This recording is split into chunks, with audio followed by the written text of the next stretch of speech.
Pope Francis is in critical condition but alert, Vatican says.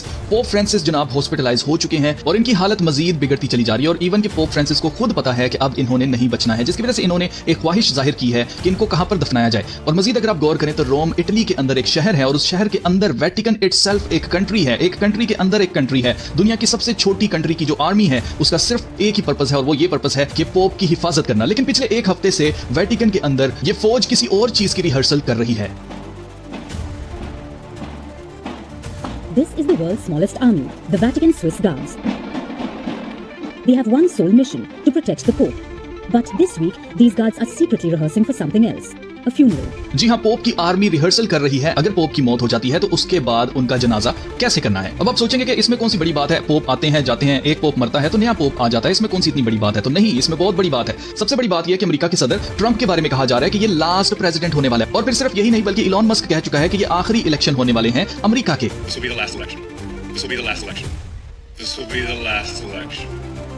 फिर सिर्फ यही नहीं बल्कि इस्राएल के प्राइम मिनिस्टर नेतन्याहू के बारे में भी कहा जाता है कि ये भी इस्राएल के आखिरी प्राइम मिनिस्टर होने वाले हैं, क्योंकि इनके बारे में एक प्रोफेसी की थी किसी रबाये ने और उसने ये कहा था कि नेतन्याहू अपने हाथों से हुकूमत मसाया के हाथ में यानी कि मुखालिफ मसीह के हाथ में देंगे। फिर सिर्फ यही नहीं, अगर आप गौर करें तो पोप के बारे में भी कहा जा रहा है कि ये लास्ट पोप होने वाला है। This is the last pope, यानी कि आखिरी पोप होने वाले हैं। पोप फ्रांसिस नहीं बल्कि पोप फ्रांसिस के बाद आने वाला पोप आखिरी पोप होने वाला है। अब पोप फ्रांसिस ने पुरानी रस्मों को तोड़ते हुए इन्होंने ख्वाहिश जाहिर की है कि इनको basilica of Saint Mary Major जो कि रोम के अंदर है में वहां पर दफनाया जाए, ना कि Vatican Saint Peter's basilica. Saint Peter's basilica के अंदर ज्यादातर पोप्स को दफनाया जाता है, लेकिन सिर्फ कुछ ही पोप्स हैं जिनको सेंट मेरी मेजर के अंदर दफनाया गया था। उनमें से एक पोप फ्रांसिस भी बनना चाहते हैं। यहां पर आप लिस्ट देख सकते हैं कि सिर्फ 6 पोप हैं जिनको सेंट मेरी मेजर के अंदर दफनाया गया था। अब पोप फ्रांसिस की अगर डेथ होती है तो वहां पर 7वें पोप फ्रांसिस हो जाएंगे। अब पोप फ्रांसिस ने यह ख्वाहिश क्यों जाहिर की? उनका कहना है कि वो इस आइकन के करीब, ये जो तस्वीर है ना, इसके करीब दफन होना चाहते हैं, जबकि ये इंतहाई अनबिब्लिकल है और खुदा के कलाम के बिल्कुल खिलाफ है। अगर आप गौर करें तो जो खुदा के बंदे होते हैं उनकी तो ख्वाहिश होती है कि वो खुदा के पास जाए, उनको पता होता है कि वो सेव्ड हैं, लेकिन पोप फ्रांसिस को अंदर से पता है कि वो सेव्ड नहीं है, इसलिए वो मुर्दों के पास जाकर दफन होना चाहते हैं। आपको याद रखना है कि सिर्फ यीशु मसीह हैं जो कि मुर्दों में से जी उठे हैं, मुकद्दमा मरियम मुर्दों में से नहीं जी उठी। अब मजीद आपको याद रखना है कि जितने भी पोप्स हैं उनको दफनाने का एक खास तरीका है, यानी कि इनकी बॉडीज को ममेफाई किया जाता है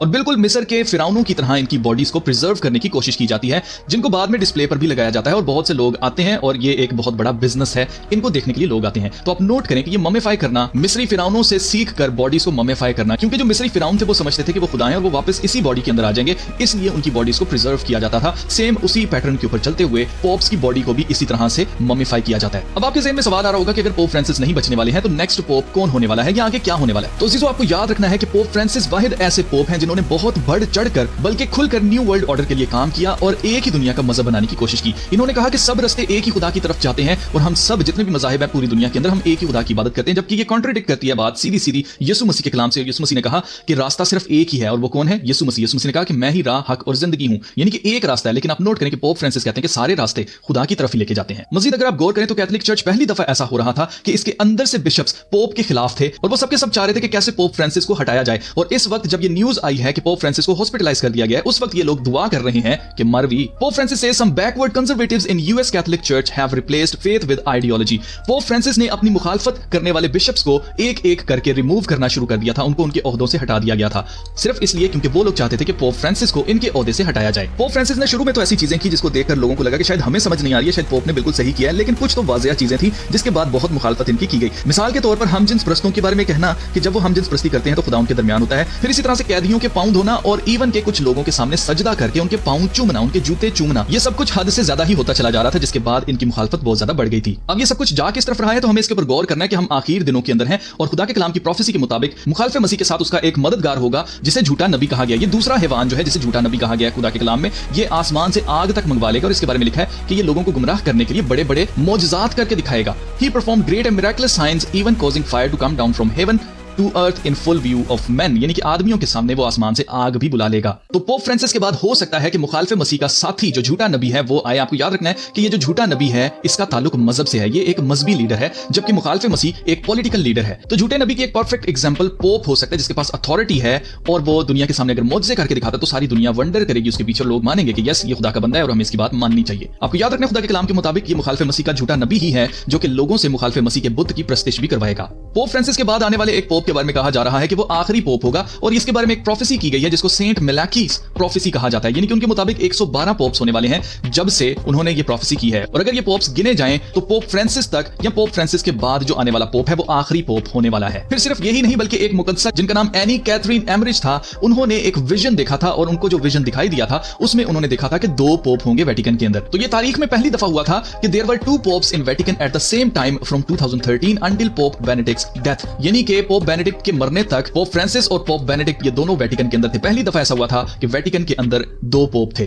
फिर आप नोट करें सिर्फ यही नहीं बल्कि इस वक्त भी एक ब्लैक पोप और एक व्हाइट पोप वेटिकन के अंदर मौजूद है। ब्लैक पोप ये शख्स जिसने काले कपड़े पहने हैं और इसको ब्लैक पोप इसलिए कहा जाता है क्योंकि ये सीक्रेट सोसाइटी जेजुइट्स जिनको कहा जाता है उसका सुप्रीम जर्नल है। और हिस्ट्री में पहली दफा ऐसा हुआ था कि पोप फ्रांसिस जो कि खुद एक जेजुइट है, जो कि अमेरिकन शख्स है, इसको पोप बनाया गया था जो रोमन नहीं था, ये बाहर से मंगवाया गया था, ये रोमन शख्स नहीं था। तो आप नोट करें कि ये सब कुछ पहली दफा हो रहा था। मजीद पोप फ्रांसिस ने हिस्ट्री में पहली दफा 5 पोर्टल्स खोले थे, 5 दरवाजे खोले थे जिनको होली डोर्स कहा जा रहा था, जबकि 4 होली डोर्स तो पहले खोले जाते थे पास्ट में, लेकिन 5वां डोर पहली दफा खोला गया था जिसे पोप फ्रांसिस ने खोला था। और वो कौन सा डोर था? वो था जी on December 26, 2014 Pope Francis opened a 5th holy door at the Rebibbia prison in Rome, Italy.